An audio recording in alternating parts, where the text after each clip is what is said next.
Hey gang, welcome back to Inverted Pursuits Laboratory. Today we are actually out in the shop and we're going to be doing a video on the Pulse. This is Pulse 328.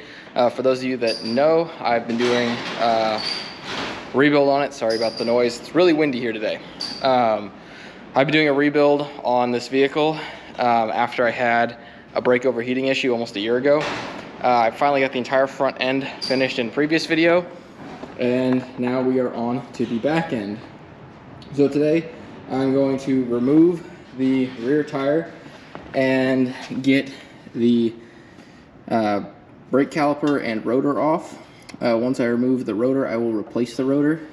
I will also completely rebuild the brake caliper, and I'm gonna see how much of this I can do without fully removing the wheel. The wheel may just come off, but if I don't have to fully remove it, I'm not going to. So where we'll start is I'm going to take this big bolt off, and then I'll swing over here.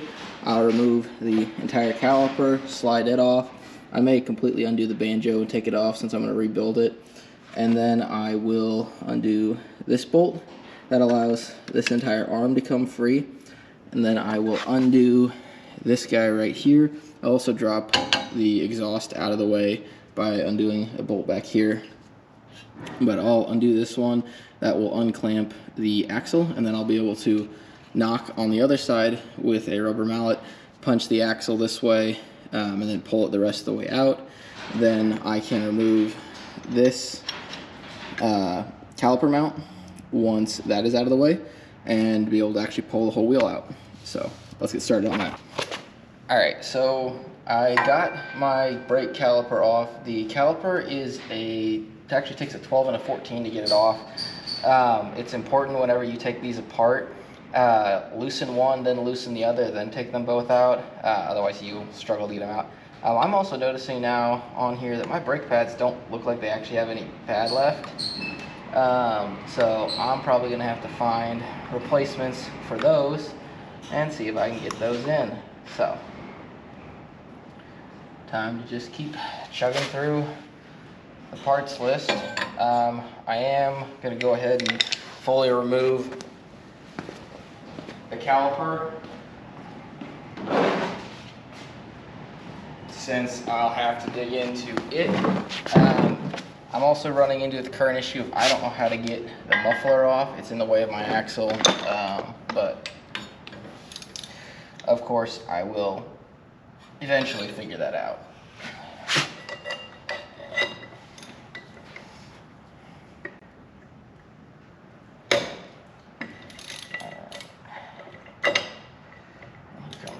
Brake fluid absolutely everywhere out of this banjo.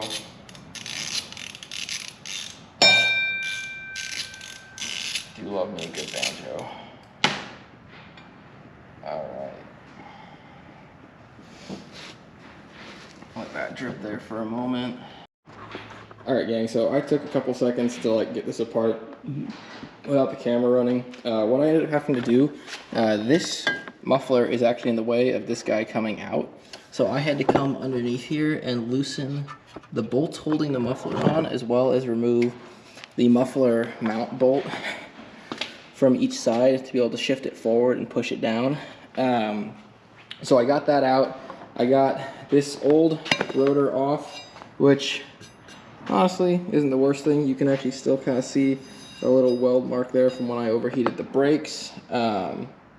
So I've got the new beautiful shiny rotor on there, and we'll put this back on the wheel, or back on the back end of the bike real quick, and then try and remount the muffler and everything properly, and that will leave just the brake caliper here to disassemble and fix. I did have to go get new brake pads.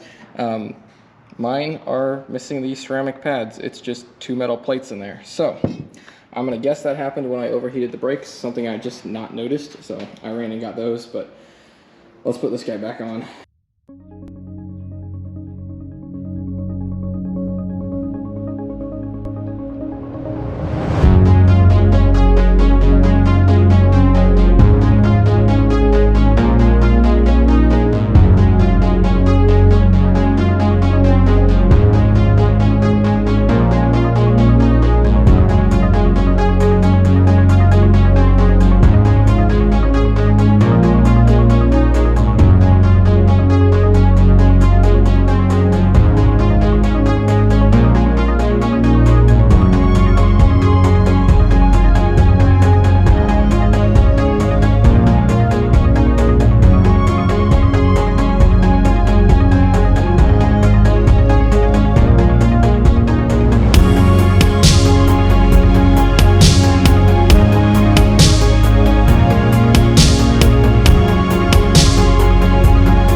goes back on. So this is now pushed all the way through.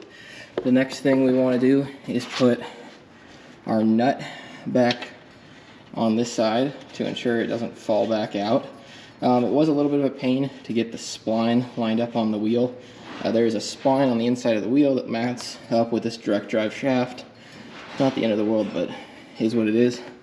So we don't want to tighten that until we get all my little bolt walked off. It's okay, it's only in one of like 3 spots sitting in this bin. There it is. This guy goes back here. We'll tighten that guy up. That will lock the shaft in place. And then I have one really big bolt. This guy right here goes in the shock mount. Oh no! That holds this guy in place. Now, looks like we're going all the way around, which is fun. So if I can try and hold that right there, keep the camera on it. So this guy slides right on through. It looks like my shock's a bit off now too. We're gonna set you guys right on here. Seems reasonable to me.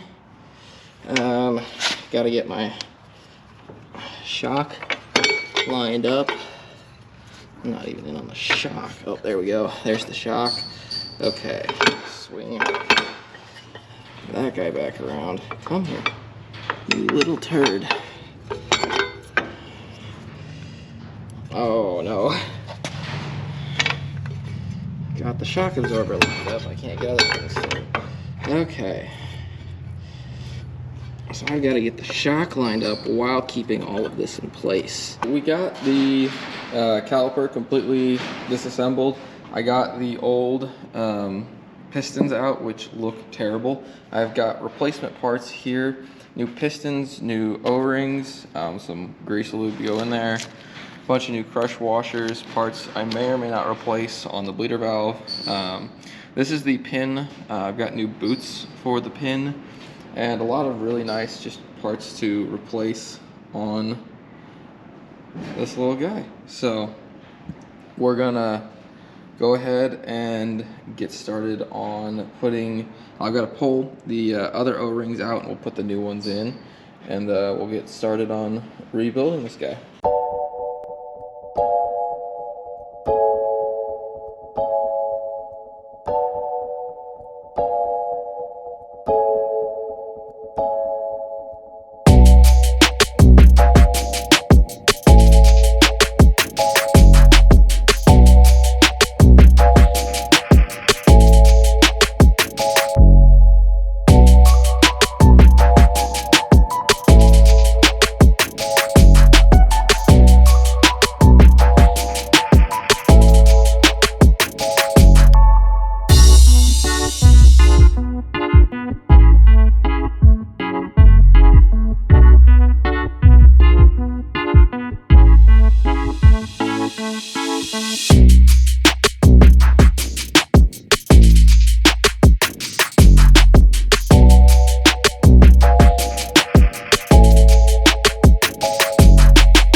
Been a little bit of frustrated cursing and you know, frustration later. I got both these pistons in. I had a little bit of issue with the O-rings not wanting to seat properly, so that just was kind of problematic. But next I'm going to seat this boot and its mirroring boot along with the floater that goes in there, which actually I just realized I should probably put that in this way first. So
and with that, I have completely rebuilt the back end.